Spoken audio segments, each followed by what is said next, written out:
Ok, entonces repito la idea, muchachos.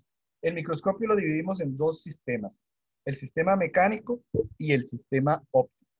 ¿Cuál va a ser el sistema mecánico? Dijimos la parte física del microscopio, el brazo, la base, la platina donde pongo la muestra, los tornillos de ajuste como el micrómetro que es el pequeñito, el macrómetro que es el grande. Eso es la parte mecánica. El sistema óptico, que es la segunda parte del microscopio, sería el juego de lentes y de instrumentos que me permiten dirigir la luz. Entonces tenemos ahí los oculares, ¿verdad? Los objetivos, vean que son dos grupos de lentes, los lentes que están en los oculares y los lentes que están en los objetivos. Déjenme cerrar una ventana porque ya se vino la tormenta.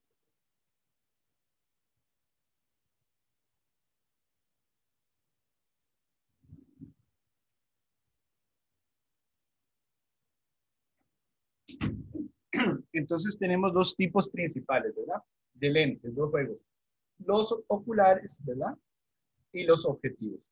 Normalmente los oculares aumentan 10 veces, tienen un valor de 10x, es decir, 10x es 10 veces de aumento. Ahora, normalmente, no todos los microscopios son así, pero si a uno no le dicen nada, asume que los oculares aumentan 10x.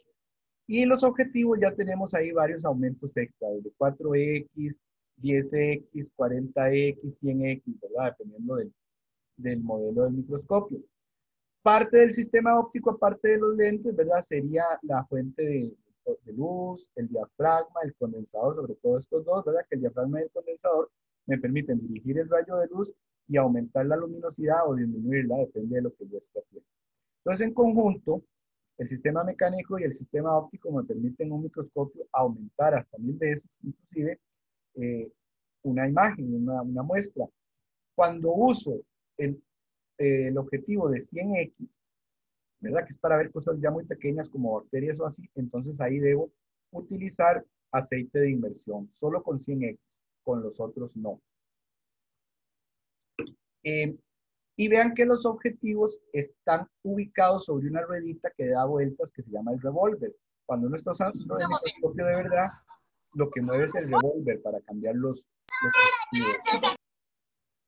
Bueno, en este laboratorio, en el PostLab, se trabaja con un microscopio virtual para tratar de remediar el microscopio de verdad, ya que no estamos con él. Es ese que están viendo ahí.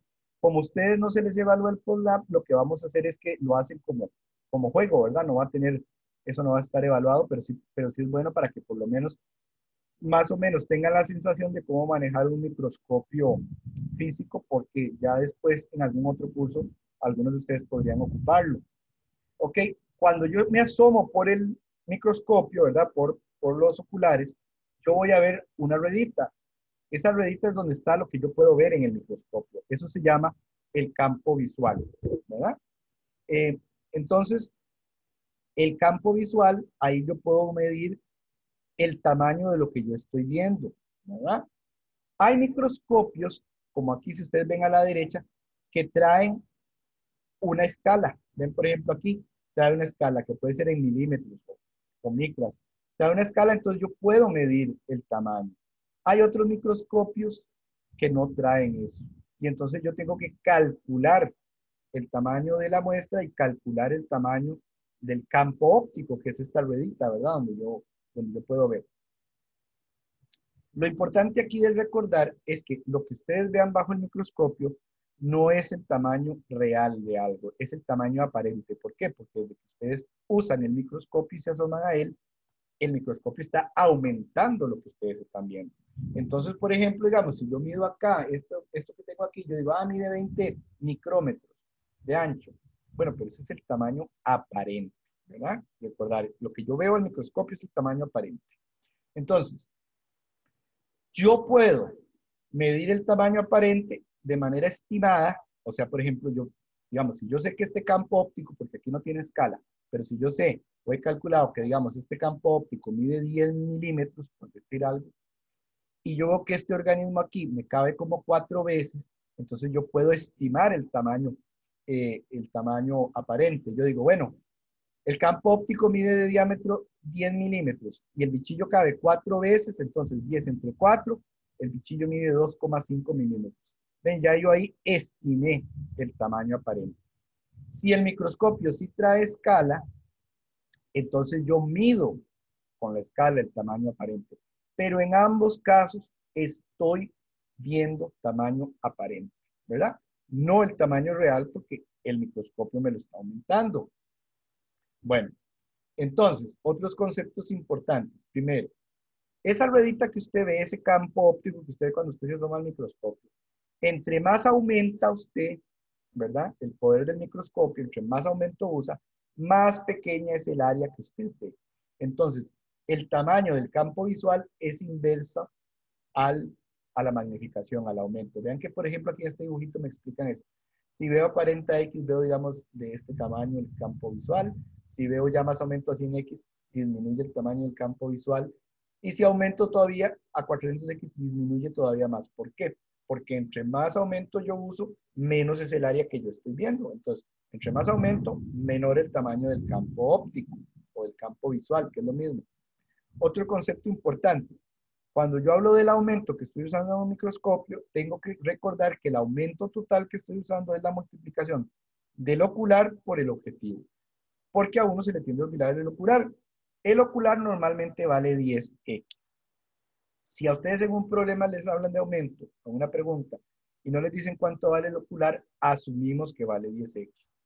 No siempre es así, depende del modelo del microscopio. Vean que, por ejemplo, este dice que el ocular vale 16x. Hay microscopios que traen oculares de 20x, pero normalmente el ocular vale 10x. Si no me dicen cuánto vale, asumo que vale 10x.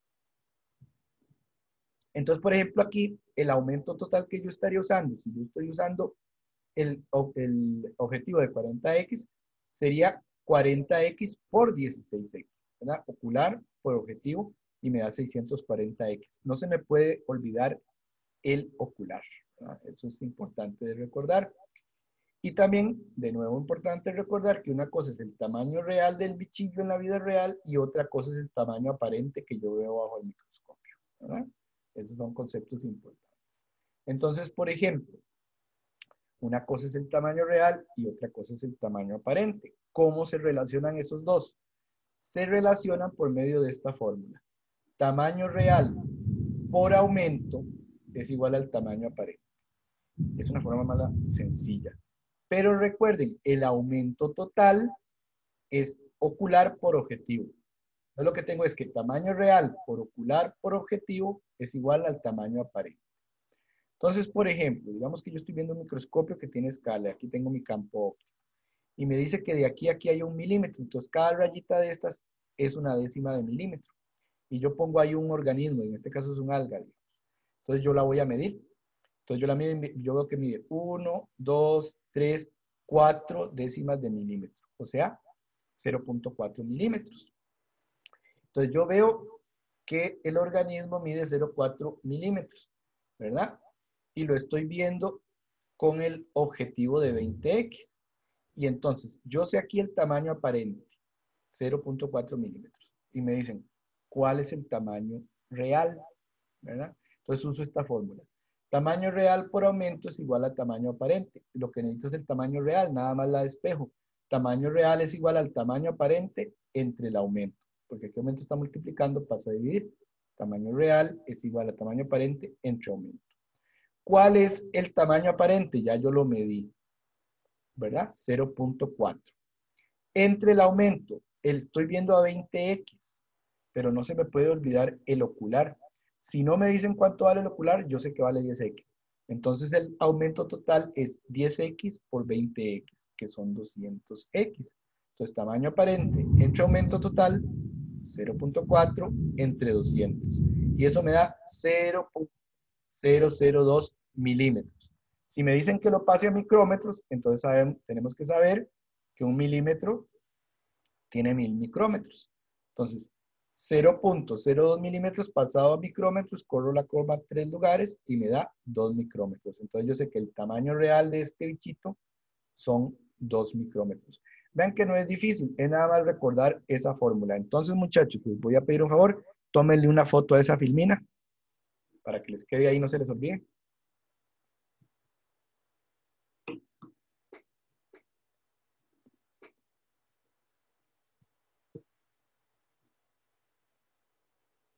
¿Ya le tomaron foto?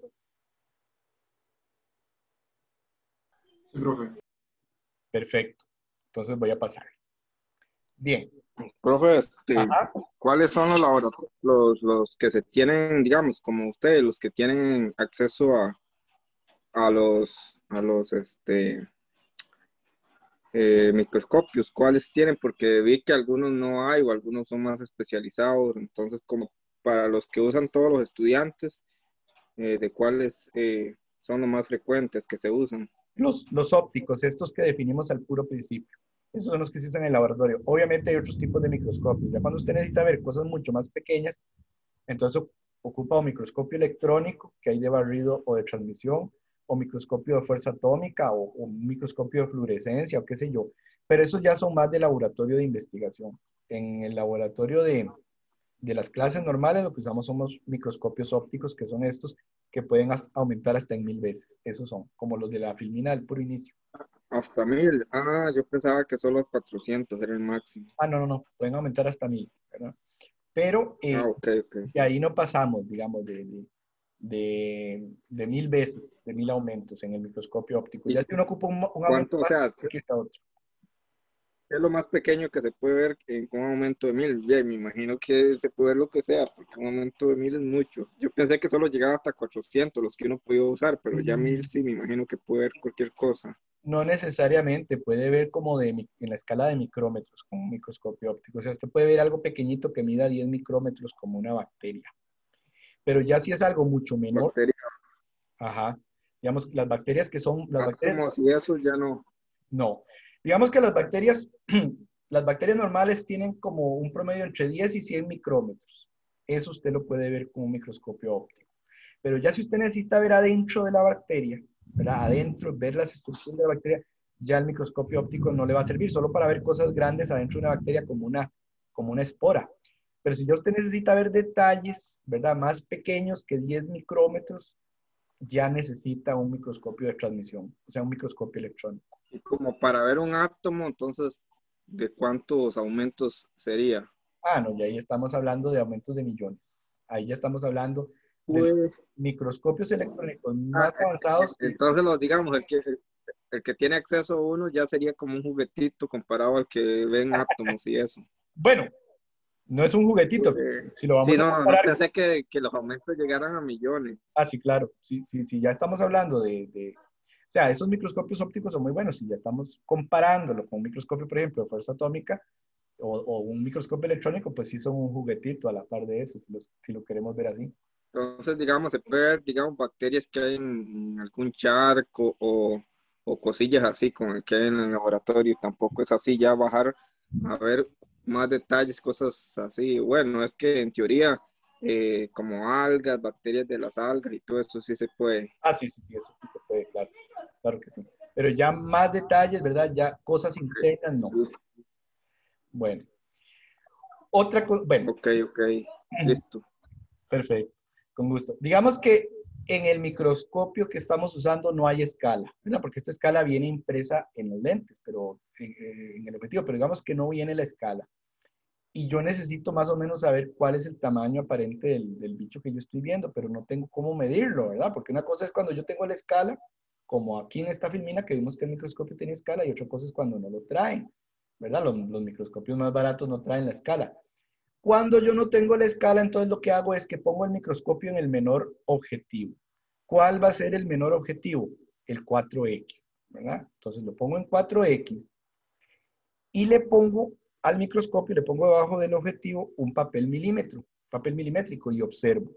Y mido cuántos milímetros caben en el campo óptico. Repito, esto lo hago en el de menor aumento, que es el 4X. ¿Verdad? Entonces, digamos aquí, bueno, yo mido, digamos que esto fuera un papel milimétrico que yo lo estoy viendo, entonces yo veo que mide 1, 2, 3, 4 milímetros y medio. Entonces ya yo sé que el campo en 4X vale 4 milímetros y medio. Y con ese dato, yo calculo a mano cuánto valdría el campo óptico ya en los otros aumentos. En 10X, en 40X, en 100X. Entonces, repito, si uso un microscopio que no tiene escala, me voy al objetivo de menor aumento, que es el 4X, Le pongo un papel milimétrico, lo enfoco, cuento cuántos milímetros tiene el de menor aumento y ya con ese dato voy a calcular cuánto mide en los otros aumentos. Recuerden, muchachos, 1 milímetro tiene 1000 micrómetros. O sea que 1 micrómetro es la milésima parte de 1 milímetro. 1 micrómetro es 0.001 milímetros. 1 milímetro tiene 1000 micrómetros. Se lo repito porque eso es muy sencillo. Eso se ve incluso en el colegio, pero hay gente que se confunde y se le olvida y hace un zaperoco. Entonces recuerden, 1 milímetro tiene 1000 micrómetros. Porque puede ser que a ustedes les salga alguna pregunta en el examen y les diga, exprese el resultado en micrómetros o exprese el resultado en milímetros, yo no sé, o pasen. Entonces, bueno, eso es simplemente multiplicar o dividir, pero para que no se les olvide, ¿verdad? ¿Cómo hago yo eso de calcular, verdad? ¿Cuánto vale el campo óptico en otros aumentos cuando no tengo la escala? Es con esta formulita que vemos aquí. ¿Qué me dice? Alto poder va a significar el mayor aumento, ¿verdad? Entonces me dice que el diámetro del campo óptico en el aumento mayor que me interesa es igual al diámetro en el aumento menor, en el aumento que estaba antes, multiplicado por el aumento a bajo poder entre el aumento a alto poder. Ya vamos a ver qué es eso. Entonces, esta formulita. Supongamos que yo me fijé, porque mi microscopio no tiene escala, y yo lo medí en 4X con papel milimétrico, y me dio que el campo óptico medía de ancho 5 milímetros. Bueno, eso fue ya lo que yo hice a mano. ¿Ok? Entonces, ahora me interesa calcular cuánto medirá en el aumento de 10X, si yo paso del objetivo a 10X, que es un aumento mayor. Entonces vean que siguiendo esta formulita, el diámetro a 10X sería el diámetro a bajo poder. ¿Cuál es el bajo poder anterior? 4X. ¿Cuál era el diámetro en ese poder? 5. Entonces, 5 milímetros por el aumento menor entre el aumento mayor. ¿Cuál era el aumento menor? El aumento menor es el que estaba antes del que estoy usando. Era 4X. Entre, ¿cuál es el aumento mayor? El que me interesa averiguar, 10X. Entonces son 5 por 4, que es el aumento anterior menor, entre el aumento mayor, que es 10. 5 por 4 entre 10 me da 2. Entonces yo sé que a 10X el campo óptico mide 2 milímetros. Digamos que ahora paso a 40X. ¿Cuánto mide el campo óptico a 40X? Entonces, el diámetro del campo óptico a 40X es igual al diámetro en el aumento menor. ¿Cuál era el aumento menor ahora? 10X, el que está antes, ¿verdad? Vean que a 10X ya yo averigüé que medía 2. Entonces es igual a 2 por aumento menor anterior, que es el 10, entre aumento mayor, que es el que estoy averiguando, que es 40. Entonces me queda 2 por 10 por 40. Y me da que mide 0.5 milímetros. El campo óptico a 40X mide 0.5 milímetros. Pero ahora supongamos que yo estoy viendo bacterias y quiero pasar a 100X. ¿Cuánto mide en 100X? Entonces, en 100X va a medir el diámetro del aumento anterior. ¿Cuál era? Ya lo acabo de averiguar, 0.5. Multiplicado por aumento menor entre aumento mayor. ¿Cuál era el aumento menor anterior? 40. Y el aumento mayor que estoy averiguando, 100. 0.5 por 40 entre 100.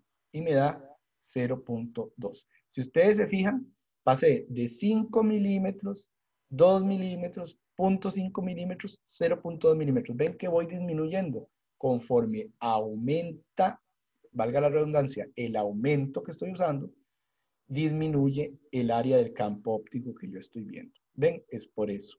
Entonces, es sencilla, es nada más aplicar esta formulita. No es nada complicado. Tómenle una foto a esa filmina también para que les quede ahí, muchachos.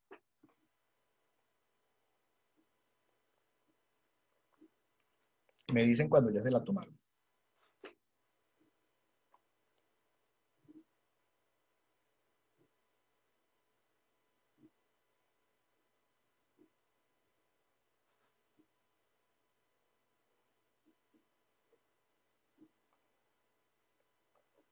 ¿Ya se la tomaron? Sí, profe. Ok, muchas gracias. Bueno, sigamos. Vean que las dos formulillas que hemos visto no son difíciles, ¿verdad?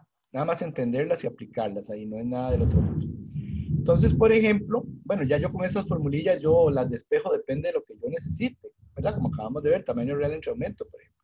Digamos que a mí me dicen que este bichillo mide 45 micrómetros de ancho por 18 micrómetros de alto, cuando lo estoy viendo así, y que entonces que lo estoy viendo así en X, que ese es el tamaño que él tiene. ¿Cuál sería el tamaño aparente? Bueno, en ese caso, en lugar de dividir, multiplico, y entonces multiplico y tendría que medir 45 milímetros, porque es 1000 veces más. Recuerden que los micrómetros son 1000 veces menores que los milímetros. Pero entonces, como les digo, no se estresen mucho con eso, es nada más usar esas dos formulillas y despejar según lo que me estén preguntando ya. Nada más recuerden, si les piden una respuesta en milímetros o en micrómetros, hacer la conversión y ya. Ahora, en resumen, digamos que yo estoy viendo un bichillo en un aumento grande y no tengo escala, y me preguntan que cuál sería el tamaño aparente de ese bichillo, y digo, ¿cómo lo hago si no tengo escala? Entonces recuerden, paso número 1, si no tengo escala, ¿verdad? Si no tengo escala. Paso número 1, me voy al menor aumento y mido el campo óptico con un papel milimétrico en el menor aumento, en 4X, ¿verdad? Luego utilizo aquella formulilla y calculo hasta llegar al campo óptico en donde yo estoy. Digamos que estoy en el campo óptico de 40X, ¿qué les digo yo? Entonces voy calculando para saber el tamaño del campo óptico donde estoy yo. Calculamos la proporción que ocupa el organismo. Digamos que yo estoy aquí en este campo óptico y digamos que yo veo ese bicho y que ese bichillo me cabe 4 veces. Yo calculaba ese bichillo cabe, bueno, digamos que cabe 5 veces. Yo ahí calculo a ojo, cabe 5 veces. Y yo llegué a medir con la formulilla esa que este campo óptico mide 100 micrómetros, por decir algo. Entonces simplemente yo, como ya calculé eso, y yo veo que este bichillo cabe 5 veces y que esto me mide 100, entonces divido 100 entre 5 y eso me va a dar el tamaño aparente de este bichillo. 100 entre 5 serían 25 micrómetros, digamos, si esto fueran 100 micrómetros. Entonces yo, ese bichillo mide 25. Entonces repito, mido, si no tengo la escala, mido con papel milimétrico en el objetivo menor, voy con la formulilla calculando hasta saber cuánto mide el ancho en el que yo estoy, en el aumento que yo estoy, veo cuántas veces cabe el bichillo y divido el ancho que yo calculé del campo óptico entre las veces que cabe el bichillo. Repito, digamos que si esto midiera 100 micrómetros, que yo calculé eso, y el bichillo me cabe 5 veces, divido 100 entre 5 y me da 25. Entonces digo, el tamaño aparente de este bichillo es 25. Y siempre recuerdo que lo que estoy viendo en el microscopio es el tamaño aparente, no el tamaño real. ¿Entendimos hasta aquí?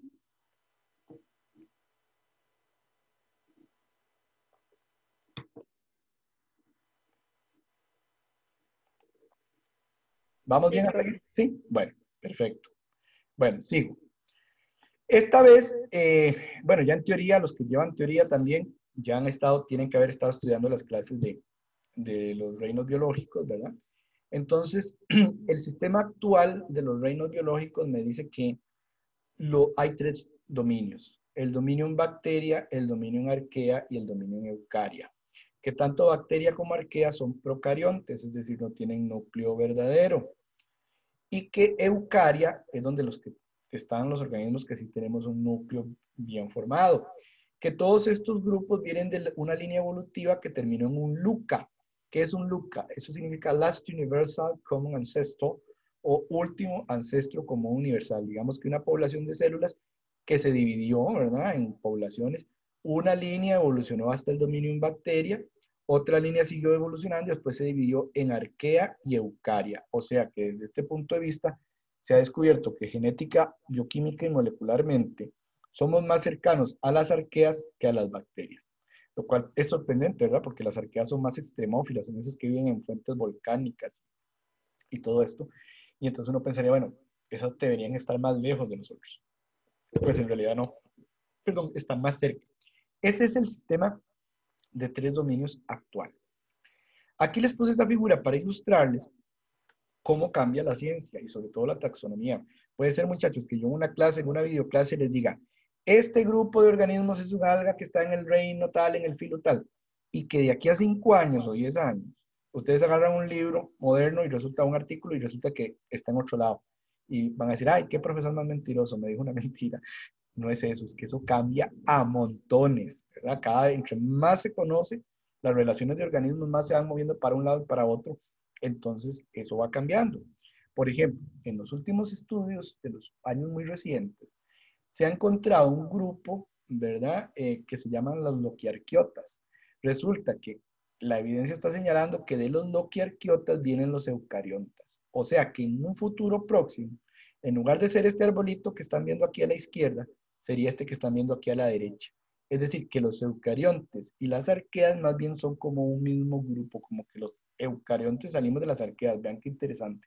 Pasaríamos de un sistema de 3 dominios a un sistema de prácticamente 2, ¿verdad? Entonces, esas cosas van variando todo el tiempo, todo el tiempo. Yo sé que si uno no es biólogo, tal vez eso no le llama mucho la atención, pero sí es un tema bastante interesante. Dentro de los procariontes, pues tenemos arqueas y bacterias, pero nos centramos en las bacterias, ¿verdad? En este laboratorio. Las bacterias tienen diferentes morfologías, diferentes formas de sus células. Son procariontes la gran mayoría y vamos a tener tres tipos de células principales en las bacterias. Las redonditas se llaman cocos, las alargadas se llaman bacilos y las contorneadas como esta que está aquí, que espero que estén viendo el mouse, se llaman espirilos. Entonces, cocos, bacilos y espirilos son las tres principales. Pero hay un montón de formas más y de formas intermedias, ¿verdad? Por ejemplo, 2 cocos se llaman un diplococo, que pueden o no tener cápsula. Un grupo de cocos en fila se llaman streptococos. Un racimo de cocos se llaman estafilococos, ¿verdad?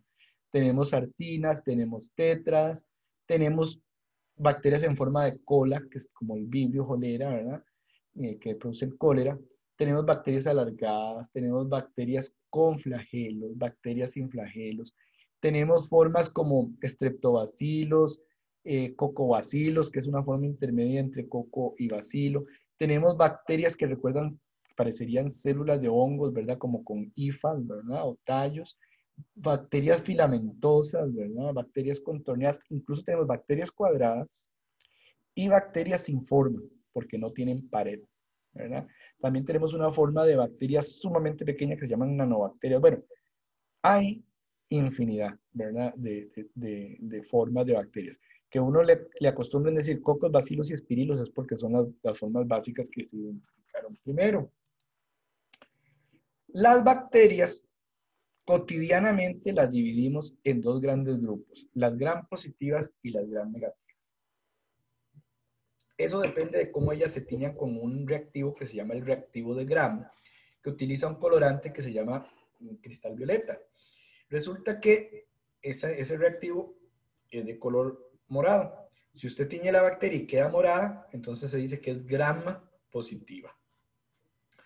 Si usted tiñe la bacteria y no queda morada, sino que uno usa un contratinte, o sea, un segundo tinte. Y digamos en este caso de esa filmina que están viendo se usó safranina, la safranina es rosada. Entonces, estas bacterias de la izquierda quedaron moradas, son gram positivas. Estas de la derecha quedaron del color del contratinte, o sea, no quedaron moradas. Entonces dice que son gram negativas. ¿A qué se debe eso? Bueno, eso se debe a la estructura de la envoltura celular de la bacteria. ¿Qué es la envoltura celular? Es toda la estructura, la membrana o membranas y pared que están alrededor de la bacteria. Entonces, ¿cómo son las bacterias gram positivas? En realidad el nombre correcto de las bacterias gram positivas es bacterias monodermas. Monodermas porque solo tienen una membrana celular. Vean aquí el dibujo. Es una sola membrana celular. Encima de la membrana celular hay una pared gruesa. La pared de las bacterias está hecha de péptidoglicano, para que lo recuerden los que ya vieron teoría y los que no la están llevando a la teoría, que lo sepan. Las bacterias tienen paredes de péptidoglicano. En el caso de las monodermas, tienen solo una membrana y la pared es muy gruesa. Vean que la membrana está por debajo de la pared, entonces no interrumpe la tensión. Cuando usted le agrega el reactivo de Gram se pega aquí en el péptidoglicano y ¿cómo queda la bacteria? Morada. Entonces decimos que es una bacteria Gram positiva. Entonces en realidad las bacterias Gram positivas, más correctamente hablando, son bacterias monodermas. Cuando yo tengo una bacteria diderma, como esta que vemos aquí a la derecha, ella se llama diderma porque tiene dos membranas. Una membrana debajo de la pared y una membrana encima de la pared, una membrana externa. Vean que aquí la pared es delgadita, veanla aquí muy delgadita y está en medio de las dos membranas. O sea, tengo una membrana afuera. Recuerden que la membrana es principalmente grasa. Y entonces va a interferir con mi tinción. Cuando yo le agrego el reactivo de Gram va a quedar aquí como con la grasa y después hay un paso en el que uno lava. Al lavar, se quita la membrana externa, se arranca de la bacteria. Entonces, el reactivo de Gram nunca llegó a la pared. ¿Por qué? Porque la membrana externa me interrumpió la reacción de tinción. Entonces, cuando yo le agrego el contratinte, digamos que estamos usando safranina que es rosada, entonces el peptidoglicano va a quedar de color del contratinte. Digamos, en este caso la bacteria queda rosada y se dice que es Gram negativa. Entonces, para recapitular, las bacterias Gram positivas son monodermas, quedan moradas. Las bacterias Gram positivas son didermas y no quedan moradas, quedan del otro color. ¿Hasta aquí entendimos?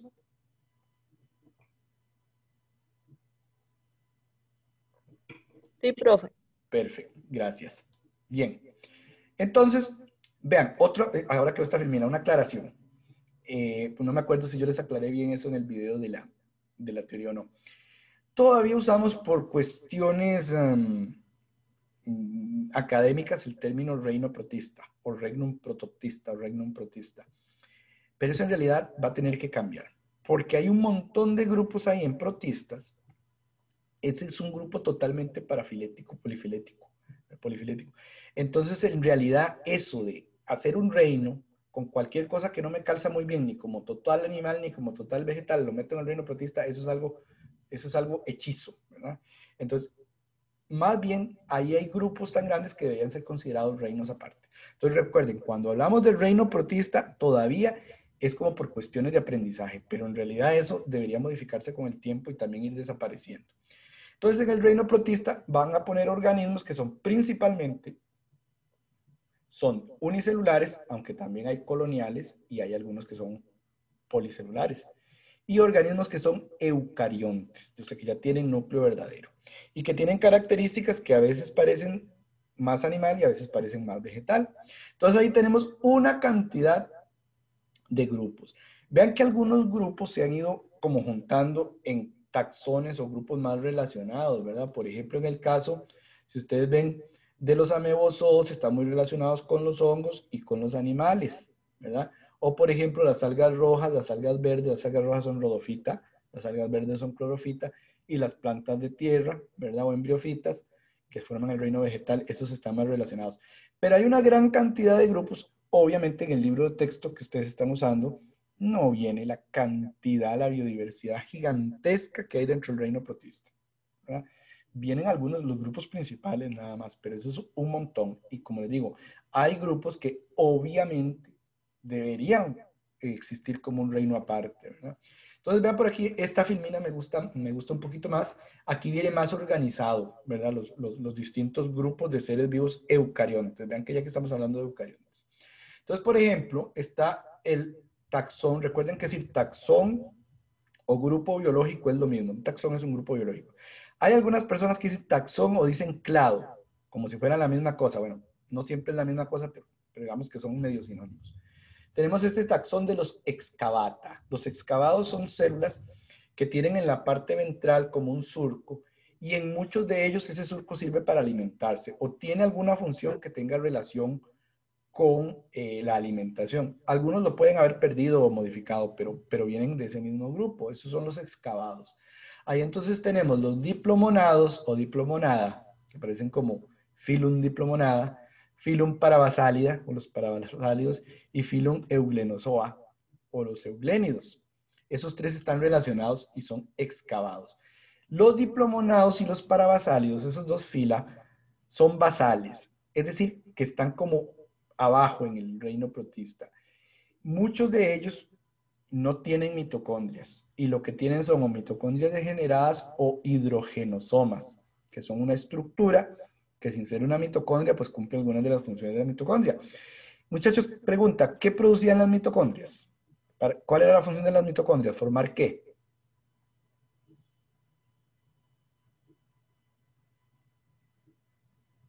¿No se acuerdan? En la respiración, muchachos, ¿qué es el principal producto de la respiración celular?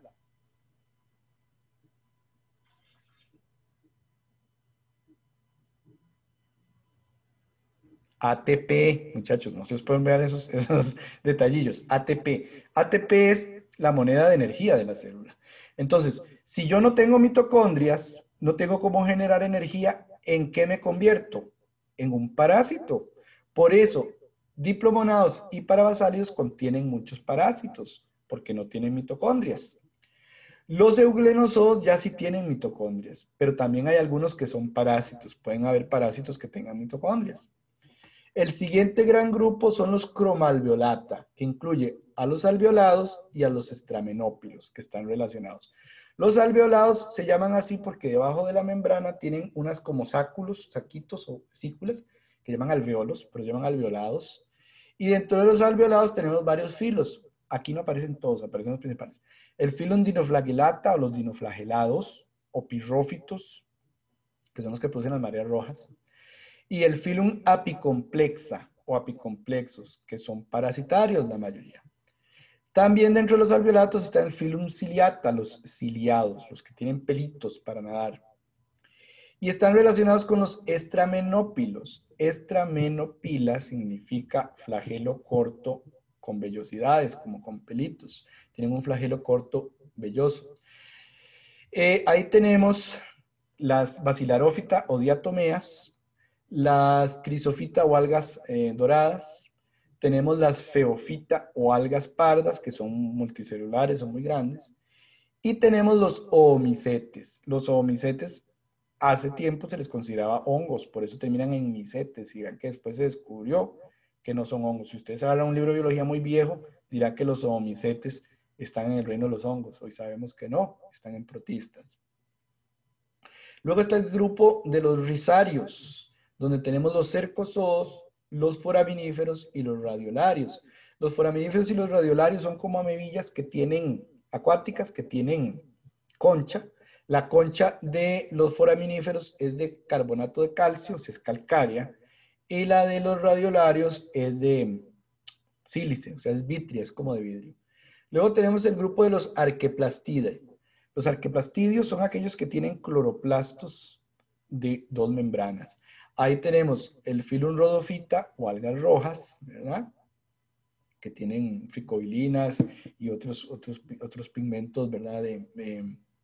Que los hacen ver de ese color rojo que enmascara la clorofila. No es que no tengan clorofila, simplemente que los pigmentos enmascaran la clorofila. Luego tenemos el filum clorofita, que son las algas verdes. Y luego tenemos un grupo de clorofitas, vean que las han sacado, las han puesto aquí en manos, a la par de las plantas, un grupo hermano de las plantas que son las carofitas. En realidad las carofitas son clorófitas, son algas verdes. Las carofitas son hermanas de las plantas de tierra, ¿verdad? En realidad se está proponiendo que estos formen un grupo, un nuevo reino que se llama viridiplante, ¿verdad? Luego tenemos las amebas. Los amebozoos todavía son protistas, pero ven que están mezclados con otros grupos, ¿verdad? Hay que reorganizar eso. Por eso les decía que el término de reino protista no es algo correcto realmente, ¿verdad? Es algo hechizo. Los amebozoos, vean que incluye los mohos plasmodiales del légamo, incluyen las ginoamébidas y incluyen las entamoebas o amebas verdaderas. Y vean que todos esos son hermanos de los opistocontos. Opistoconto es una célula que tenga un solo flagelo en un polo, en posición distal. Dentro de los opistocontos tenemos las amebas nucleares, que son interesantes. Tenemos el regnum fungi, o reino de los hongos.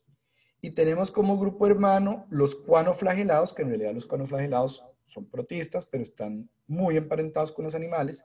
Vean que de un ancestro común vienen los cuanoflagelados y los animales, que se encuentran en el regnum animalia. Entonces vean que como hay una gran diversidad de grupos. De hecho, por ejemplo, hay algunos grupos molecularmente muy relacionados. Por ejemplo, está el supergrupo SAR dentro de los protistas, que SAR es un grupo emparentado que va a contener a los estramenópilos, a los alveolados y a los rizarios en un solo grupo. Entonces, ven, eso ahí puede seguir variando con el tiempo. Entonces, esta semana habría que leer el manual, hacer el quiz, luego el reporte y la actividad post-lab. Ustedes no la van a tener evaluada. Yo lo que les puse ahí es el simulador, que ahorita les enseño cómo usar para que ustedes ahí como que practiquen como si estuvieran utilizando un microscopio en la vida real. Está muy bonito el simulador, pero no va a valer puntos de nada. No les voy a evaluar esa parte, ¿verdad? Entonces, cuando estén haciendo el reporte, ahí van a ver que les presentan este círculo que representaría ahí el campo óptico, el campo visual, les van a decir el grupo principal del organismo, los subgrupos o fijos. Profe, ¿y por qué no lo deja como punto extra para que la gente recupere un poco de puntos ahí, aunque sea poquillos? Eso, bueno, es que eso hay que verlo con tiempo y no se los he montado. O sea, ya no lo monté, entonces no se los puedo poner como puntos extra, pero ustedes habían hecho el experimento de ósmosis y seguramente después tienen que hacer un experimento de transpiración, entonces puede ser que ahí sí les ponga puntos extra en esos experimentillos. Porque eso Ok. hay que montarlo con tiempo, digamos. Entonces, como yo a ustedes no les hago el post-lab, pues no les va a aparecer ahí en el entorno, no está montado. Lo único es el simulador lo que les va a aparecer. Ahí ven ustedes, va a decir el aumento y el nombre científico en caso. Entonces, por ejemplo, aquí me van a decir que este está 100X, que es un coco, que es el Coccus ahí, Escherichia coli, un coco X o Y ahí, que son bacterias. Estos que son alveolados, que este está 10X, que este se llama Paramecium SP, que se llama, bueno, aquí no le pusieron el nombre del dinoflagilado, ¿verdad? No les pusieron el nombre de, digamos, que fueran Gonjaulax o cualquiera de esos, pero ahí les aparecería. En otras preguntas, lo que les va a aparecer es como una lectura. Ustedes leen la información que viene ahí y les van a hacer alguna preguntilla de esa información. Ahí la contestan. No es nada difícil, no es nada difícil. Y aquí en el PodLab, pues es el uso de este microscopio que sustituye el microscopio físico porque estamos virtual, ¿verdad? No estamos en el laboratorio. Y si les sale alguna pregunta del aumento del microscopio, ya tienen las dos fórmulas y saben cómo responderlas, ¿verdad? Nada más. Entonces, es nada más interiorizar esas formulillas, vean que son muy sencillas y responder. Entonces, vamos a ver un momentico vamos a ver un momentico ese entorno. Déjenme ver dónde lo tengo. Ajá.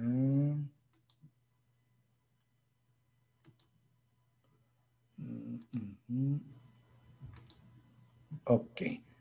Muchachos, ahí están viendo la página del curso, ¿verdad? Sí, profe. Ok, gracias. Entonces, ven, ya que está la guía, el prepárate para el lab, el quiz, entonces el reporte. Vamos a ir un momentito al reporte. Vamos a ver, voy a entrar ahí. Bueno, si nos venimos a la primera página, ahí están las mismas indicaciones que yo les estuve explicando ahorita, ¿verdad? De qué es cada parte de la filminilla. Entonces, bueno, ahí ustedes lo pueden volver a ver. Y entonces ya empiezan las preguntas. En este se les olvidó, cuando lo montaron aquí los técnicos, se les olvidó poner una última filmina donde estuvieran los nombres de los participantes. Vuelvo a repetir, muchachos, si a ustedes alguna persona no participa, es su obligación decirle a Christopher, en esta ocasión no participó fulano de tal, porque si no, él no se va a dar cuenta. Eso depende, eso tienen que hacerlo ustedes. Si no aparece ahí la filminilla, yo se las iba a montar cuando estuve montándoles toda la página del curso esta semana, pero se me fue. Pero no importa, si alguien no participa, ustedes ahí reportan. Entonces, por ejemplo, aquí vamos a ver algunas preguntillas. Vean que dice aquí, en esta filmina ves a representantes del grupo de los excavados. Entonces me representan aquí a Yardia y a Tricomonas. Entonces me dice, se trata de observar dos características propias de este grupo, o sea, el grupo de los excavados. Escribe aquí cuáles de las características ven la imagen, ¿verdad? Y luego dice, un tanto agrandada deberá señalarlas. Así que asegúrate de que sean características que realmente que puedas observar. Ok, van a contestar ahí dos características de ese grupo. Recuerden que ustedes ahí en la guía tienen la descripción de cada grupo y también tienen las videoclases y también tienen el libro. O sea, tienen un montón de lugares de donde ver información. Entonces usted dice, bueno, el grupo de los excavados tiene esta característica, o sea, características que sean fáciles de observar. Característica 1, característica 2. Vean que en la siguiente me están diciendo que tengo que señalarlas en la siguiente filmina. Si yo me voy a la siguiente filmina, vamos a ver. Vean que me salen los mismos bichillos, pero más agrandados. Y me sale aquí característica 1 y característica 2. Entonces tiene que ser una característica notoria del grupo. Por ejemplo, ¿verdad? Yo voy a decir cualquier tontería, ¿verdad? Digamos que yo dije en la filmina, en la pregunta anterior, los excavados tienen como características que tienen un flagelo, por decir algo. Entonces yo digo, esa es mi característica 1. Agarro el 1 y se lo pongo aquí a un flagelo. Digamos que mi característica 2 hubiera sido, voy a decir otra cosa, cualquier cosa, los excavados tienen células moradas. Obviamente esto es una tontera, ¿verdad? Entonces agarro la 2 y se la pongo a una de las células moradas. Ven, entonces que ustedes cojan dos características, las escriban en la primera pregunta y en la segunda pregunta las señalan, ¿verdad? Cuando les dice que en la siguiente filmina tienen que ver una figura agrandada y poner las características, entonces traten de escoger una característica que se pueda ver. Porque si ustedes ahí me hubieran puesto, los excavados tienen un surco ventral en la célula para alimentarse, sí, pero ahí cómo la señalo, no la puedo ver. Entonces, busquen una característica que sea del grupo, pero que sea fácil de señalar. Bueno, sigamos. Aquí, por ejemplo, ven, sobre excavados les dan una serie de preguntas, les dan una serie de informaciones y aquí les van a hacer una pregunta sobre eso que ustedes acaban de leer.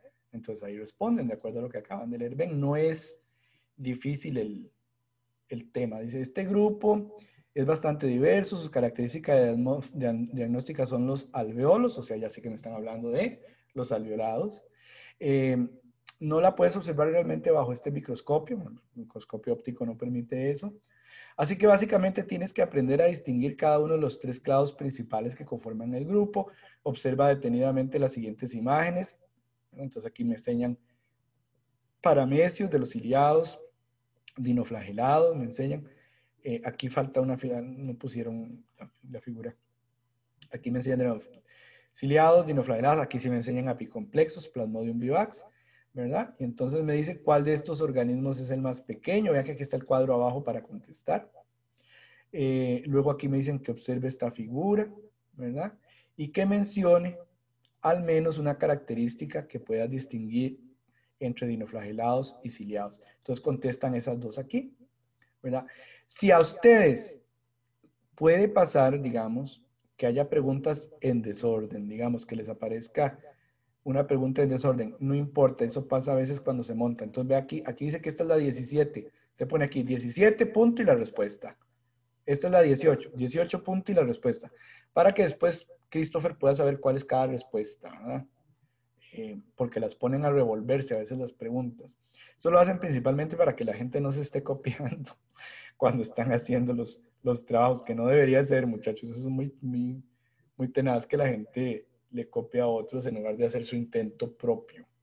Cada grupito para eso está trabajando en conjunto. Aquí les dan una información sobre alveolados, ustedes leen la información, les hacen una pregunta y la responden, ¿verdad? Recuerden que es solo un envío por grupo, ¿verdad? Solo una persona envía.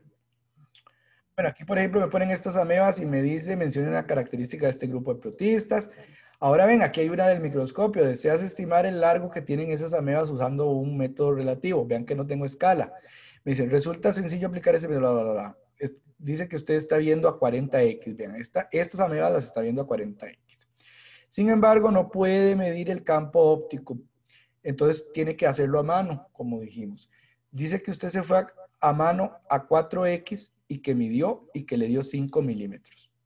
Entonces, ¿qué más tengo que hacer? Calcular hasta llegar a 40x cuánto mide y después ver cuántos bichillos caben, ¿verdad? En esa distancia y dividirlo, como les expliqué al inicio. Entonces es una de esas. Pero es fácil, es muy parecido a lo que hicimos. Y así son todas hasta que llegan al final, ¿verdad? Vean que hay unas muy fáciles que no se dura gran cosa, tal vez esa que tiene calculillo duran un poquillo más, pero no es tan complicado. Y vean que esta es la última, no viene la de los participantes, muchachos. Entonces, ahí sí les voy a pedir que le reporten a Christopher el que no esté participando. Eso con el reporte. Luego viene el simulador. Entonces aquí donde dice simulador, ustedes le dan clic. Bueno, vamos a ver ahí que cargue. Aquí entonces no les voy a hacer ninguna pregunta evaluada. Vean que cuando pasa esto, repito, ustedes hacen clic y le sale aquí que si lo permite, porque si la computadora tiene protección y bloquea los pop-ups, hay que darle permitir. Entonces ya yo le digo que sí, que lo permito. Y ya se me cargó el microscopio. Vean qué bonito. Este microscopio está bien bonito. Entonces véanlo como un juego, pero con eso practicamos, ya que no podemos tener un microscopio físico. Es lo más parecido que hay. Está muy bien. Aquí tengo 3 muestras, vean. La letra E, una onion root, que es la raíz de una planta de cebolla. Aquí tengo bacterias con cápsula. La cápsula es que algunas bacterias, no todas, están rodeadas de una capita de moco que tiene agua y carbohidratos, ¿verdad? Y algunas proteínas y que forma como una cápsula de moco alrededor, se llama cápsula. Algunas tienen, algunas no. Estas son bacterias con cápsula. Y esta sí se Chixmea o es un frotis de mejilla. Entonces, la letra E, raíz de cebolla, bacterias con cápsula y frotis de la mejilla. Aquí tengo los oculares, los objetivos, el revólver, que es el que yo muevo, la platina, donde pongo la muestra. Estos son para mover la platina hacia un lado o hacia otro, ¿verdad? Este es el macrómetro, que es y el micrómetro, que es para ver los detalles. Aquí está la lámpara, aquí está el diafragma, ¿verdad? Que yo puedo mover. Para eso nada más hacen clic y arrastran el mouse. Y vean que aquí está la luz. Entonces, vengo aquí a la parte donde dice on, aquí a la par, estripo y ya lo prendí. Si lo apago, vengo aquí a la parte de off, aquí lo prendo. Lo primero que tengo que hacer es prender el microscopio. Aquí a la parte donde dice on, lo prendo. Vean que aquí yo puedo aumentar o disminuir la cantidad de luz que pase. Entonces, lo primero que hago es poner la muestra. Digamos que voy a poner las hojas perdón, la raíz de cebolla. Nada más le hago clic y ella se monta sola. Vean que la luz pasa por este huequito de aquí de la platina, entonces yo tengo que colocar la muestra sobre el huequito porque si no, no veo nada. Igual como si estuviera en un microscopio de verdad. Vean qué bonito. Entonces, con estos dos de acá, muchachos, ustedes juegan hasta acomodarla. Por ejemplo, aquí yo lo voy moviendo, lo voy arrimando. ¿Ok? Y con este, bueno, yo traveseo ahí, a ver, hasta acomodarlo. Tengo que acomodarlo sobre el huequito. Vean que ahí lo acomodé. Entonces ya se supone que ya está la luz ahí puesta, ya igual que como si yo estuviera en un microscopio. Aquí con los objetivos, cada vez que yo los voy a cambiar, arrastro con el clic del mouse aquí el revólver. Ven que es esta rueda de acá. ¿Cuál objetivo voy a estar usando? El que está aquí adentro. En este caso es el 40. ¿Cuándo debo comenzar yo con cuál? Con el 4X, que es el menor. Entonces lo arrastro hasta que lo coloque. Vean que ya aquí está el 4X. Como en la vida real con un microscopio real, pongo en 4X y subo la platina hasta arriba. Es la única vez que yo puedo subir la platina hasta arriba. Entonces, ¿cómo hago eso? Me vengo con el macrométrico. El macrométrico es para hacer esos movimientos gruesos de arriba y abajo de la platina y el micrométrico es para ver los detalles. Entonces, con el tornillo grande macrométrico voy, subo hasta donde debe subir. Ya está ahí, no me da más. ¿Ok? Ya estoy listo para empezar. Para yo hacer la función de que me estoy asomando al microscopio, como en la vida real, me vengo aquí donde dice Switch Views, cambio de vistas, y le doy clic. Y vean que ya me aparece qué bonito, como si yo estuviera asomado al microscopio.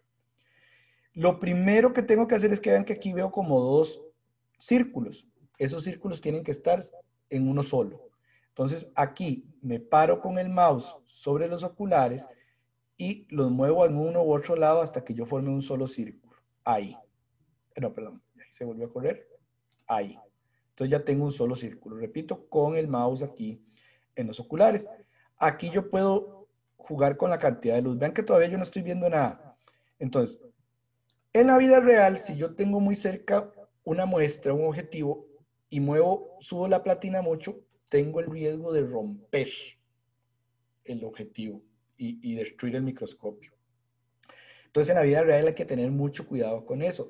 Aquí, como es un simulador, él me va a avisar cuando ya yo no pueda hacer eso. Pero digamos que yo me puedo venir aquí con el macrométrico, el grande, y más o menos ver. Ahí vean que ya me apareció. Ven, aquí no me aparecía nada. Le hice aquí para arriba y no me aparecía nada. Me fui para abajo poquito a poco. Ahí ya me apareció. Ya yo sé que por ahí ando bien. Ya una vez que yo hice esto, no juego más con el macrómetro, porque probablemente ahora lo hacemos al propio, para que vean que el simulador les dice que no deben hacer eso.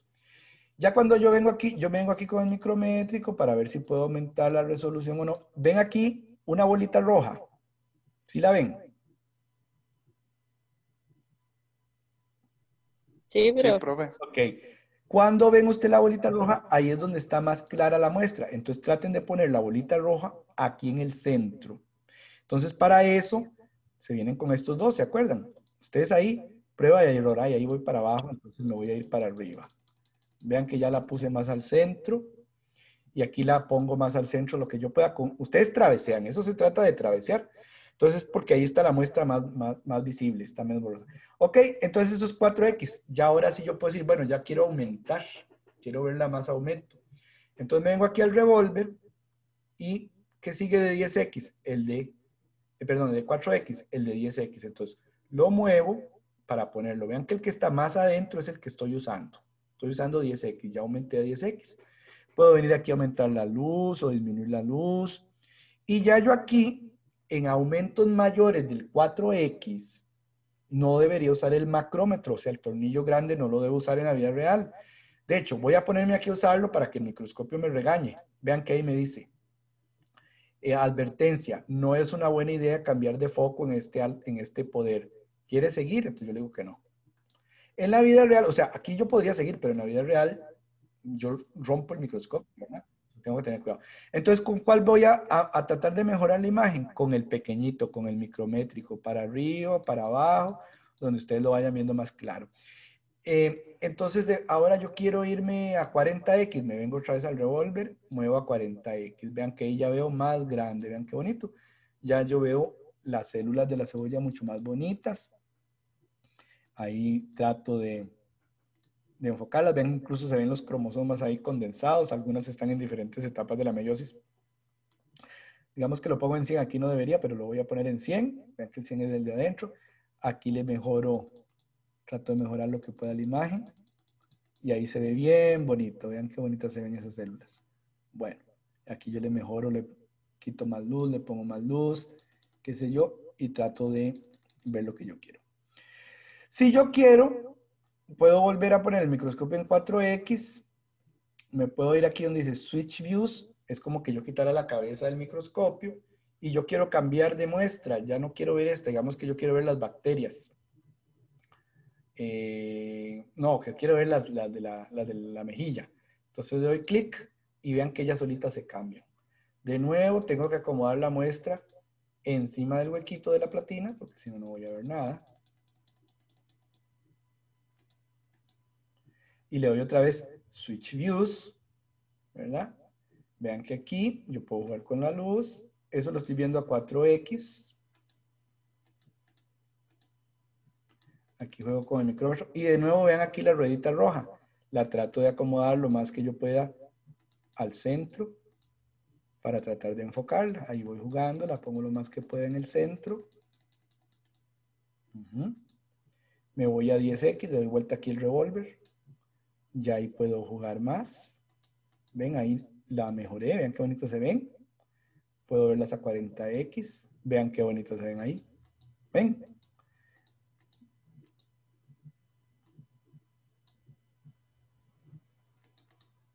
Ven, aquí están a 100X. Recuerden que en la vida real en 100X deberíamos usar aceite de inmersión, ¿verdad? Pero aquí, como es virtual, no. Ven, entonces ahí yo puedo jugar con el microscopio. Switch views cada vez que yo quiero. Hasta aquí. ¿Entendimos cómo usar el microscopio? Voy a dejar de grabar.